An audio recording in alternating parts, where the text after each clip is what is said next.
Baik, kita lanjutkan untuk yang kedua, yaitu kita akan mempelajari tentang gerak lurus ya. Jadi gerak lurus ini dikelompokkan menjadi dua macam, yaitu GLB dan GLBB. Nah, di sini kita akan mempelajari terlebih dahulu yaitu GLB atau gerak lurus beraturan. Nah, jadi sebelum kita mempelajari GLB maupun GLBB, kita harus mengetahui apa saja besaran yang akan digunakan ya. Jadi yang pertama itu ada jarak dan perpindahan. Ya, jadi jarak dan perpindahan ini bisa diperhatikan. Ya, jadi ini adalah seorang pemain bola basket sedang mendribel sambil berlari dari A ke B. Nah, lihat di sini garisnya dari A ke B. Ya, yang berjarak 15 meter. Nah, lalu ia berbalik menuju titik C yang berjarak 8 meter. Nah, jadi ini Bu kasih contoh. Nah, sama untuk tadi gambarnya. Nah, di sini jarak adalah panjang lintasan yang ditempuh benda yang bergerak dari titik awal acuan di sini A sampai ke titik akhir acuan yaitu C ya. Jadi misalnya jarak yang ditempuh dari pemain basket adalah S. Ya, Ibu di sini beri simbol S. Maka ya, S sama dengan jarak AB. Nah, jadi jarak AB ditambah dengan jarak BC ya. Jadi kita masukkan angkanya. Berapa jarak dari AB? Ya, jadi jarak AB adalah 15 ditambah jarak dari B ke C yaitu 8 meter. Jadi berapa 15 tambah 8? Iya, 23 meter ya. Jadi, jarak yang ditempuh pemain basket sejauh 23 meter. Sudah paham? Ini silahkan dicatat sedikit ya.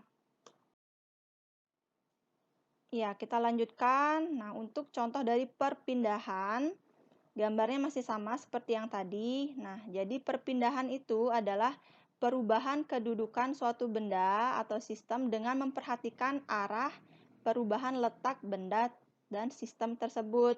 Nah, jadi di sini pemain bola basket ini ya, jadi dia pindah dari A ke C ya. Jadi ini adalah perpindahan ya. Jadi dia hanya melihat dari posisi awalnya di mana dan posisi akhirnya di mana. Ya, misalnya perpindahan yang dilakukan pemain basket ini adalah X ya, maka X sama dengan berapa? Nah, jadi kita hitung perpindahannya dari A ke C berapa. Nah, itulah dia X ya. Karena di sini perpindahan adalah titik awal dan akhir saja. Kita masukkan angka. Ya, jadi AB dikurangi B ke C. Berapa jarak AB? Ya, 15 dikurangi jarak BC, 8. 15 dikurangi 8 berapa?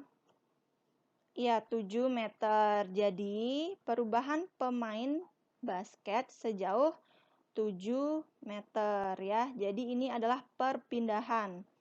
Silahkan ini dicatat ya. Kemudian kita lanjutkan. Ya, ini adalah besaran berikutnya yaitu kelajuan dan kecepatan. Untuk yang pertama, kita akan membahas kelajuan ya. Jadi kelajuan adalah perbandingan antara jarak yang ditempuh ya oleh suatu benda terhadap lamanya waktu yang dibutuhkan ya. Jadi di sini jarak per waktu ya singkatnya. Kemudian kelajuan suatu benda ini tidak memperhatikan arah atau tujuan benda. Ya, jadi untuk rumusnya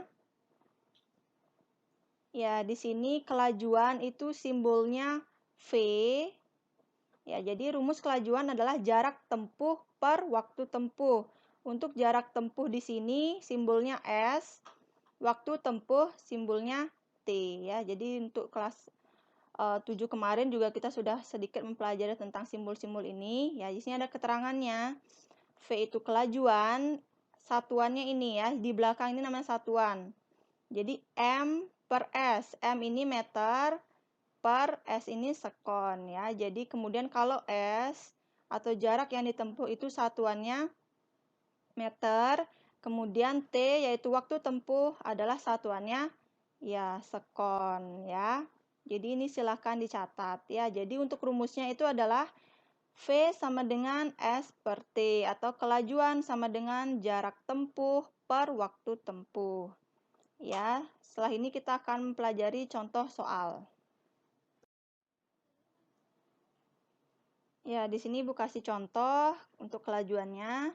Rudi bergerak lurus 70 meter ke arah timur lalu berjalan berbalik 30 meter ke arah barat. Dan total waktu yang ditempuh adalah 70 sekon.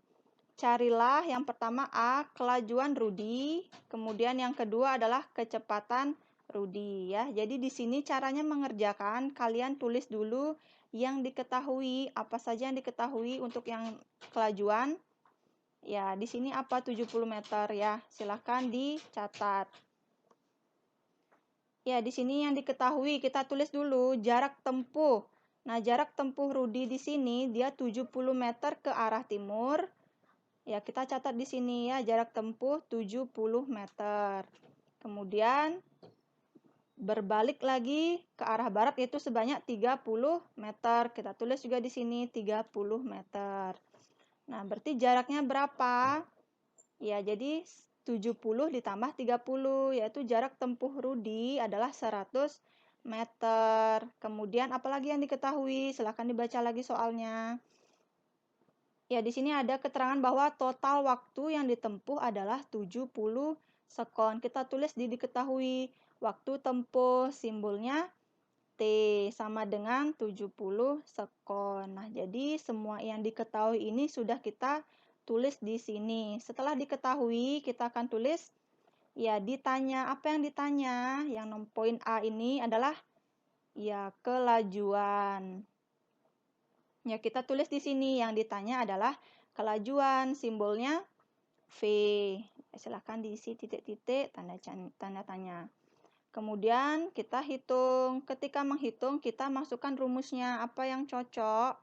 Ya, ketika diketahui V, itu rumusnya S per T. Kita cari S-nya. Berapa jaraknya tadi? 70 ditambah 30 meter per T. T-nya taruh di sini. Ini tinggal dipindah aja ya. Tinggal pindah. Kemudian 70 ditambah 30 taruh di bawahnya itu 100 per waktu 70. Jadi 100 dibagi 70 berapa? Ya, 1,42 satuannya yaitu meter per sekon. Ya, sudah mengerti? Ya, kita lanjut ke poin B ya. Ya, jadi sama seperti caranya seperti yang A. Ya, cari yang diketahui dulu ya. Jadi perpindahan, cara mencari perpindahan tadi sudah Ibu ajarkan. Jadi kita cari 70 dikurangi 30 karena perpindahan itu hanya mencari titik awal dan akhir saja, bukan jarak ya. Jadi di sini tandanya dikurang. Jadi berapa 70 dikurang 30? Ya, tulis di sini 40 meter. Kemudian waktunya berapa? Sama ya 70. Kemudian yang ditanya yang poin B adalah kecepatan, simbolnya sama V ya. Kemudian ini rumusnya. Ya, ini harusnya di sini ada sigma ya. Jadi sini delta bukan sigma per T. Jadi di sini tinggal dimasukkan S-nya tadi ya tinggal disalin 70 dikurang 30 per 70 ya. Jadi adalah 0,57 meter per sekon ya. Jadi di sini rumusnya V sama dengan ya delta S per T itu adalah kecepatan. Sudah mengerti? Ya, kalau sudah kita lanjutkan ya.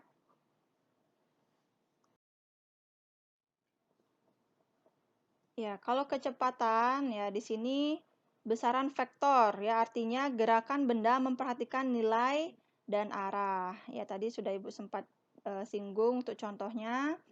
Nah, jadi kecepatan ini rumusnya ya perpindahan per waktu tempuh atau perpindahan kita dapat cari dengan cara posisi awal dikurangi posisi akhir per waktu tempuh. Ya, untuk rumusnya ya di sini ya. V sama dengan delta S per T. Ya, delta itu simbolnya seperti segitiga sama kaki ya. Di kelas 7 kita sudah sempat bahas. Lanjut. Ya, di sini sudah kita, nah ini contoh soalnya. Mobil minibus bergerak pada lintasan lurus di jalan tol pada kecepatan konstan 54 km per jam. Berapa meter perpindahan minibus setelah bergerak selama 1 menit? Ya, jadi kalau kita lihat di contoh soal ini, nah kecepatan tadi ya simbolnya apa? Ya, V. Untuk satuan kecepatan tadi apa? Ya, meter per sekon. Karena di soal ini adalah kilometer per jam, kita harus rubah dulu menjadi meter per sekon ya. Jadi tinggal dirubah 54 km berapa meter? Ya, kilometer ke meter berapa? Turun 3. Jadi 10 dikali 10 dikali 10. Ya, jadi 54 dikali 1000. Itu adalah 54.000 meter ya. Ya, di sini Ibu sudah tulis. Kemudian 1 jam berapa sekon? Ya, tinggal dikonversikan ya. Kemudian waktunya di sini tertera adalah 1 menit. Ya, jadi untuk satuan dari waktu bukan menit, melainkan sekon. Jadi kita rubah dulu 1 menit ini menjadi sekon, yaitu berapa? 60 sekon. Ya. Jadi untuk yang ditanya kita bisa buat di sini. Apa yang ditanya dari soal ini? Ya, perpindahannya berapa? Perpindahan itu rumusnya ya tadi ya. V sama dengan delta S per T. Ya, jadi delta S ini adalah perpindahan. Tinggal dimasukkan rumus. Ya, jadi delta S sama dengan V dikali T. Ya, jadi sama dengan 15 dikali 60 yaitu 900 meter. Ya, jadi ini yang ditanya perpindahan, kita bisa konversikan dia ya. Ini dia rumusnya, tinggal dikalikan kemudian dapat hasil. Sudah dipahami? Silahkan kalau kurang dipahami bisa disimpan pertanyaannya, nanti kita bahas pada sesi diskusi ya. Silahkan ini dicatat.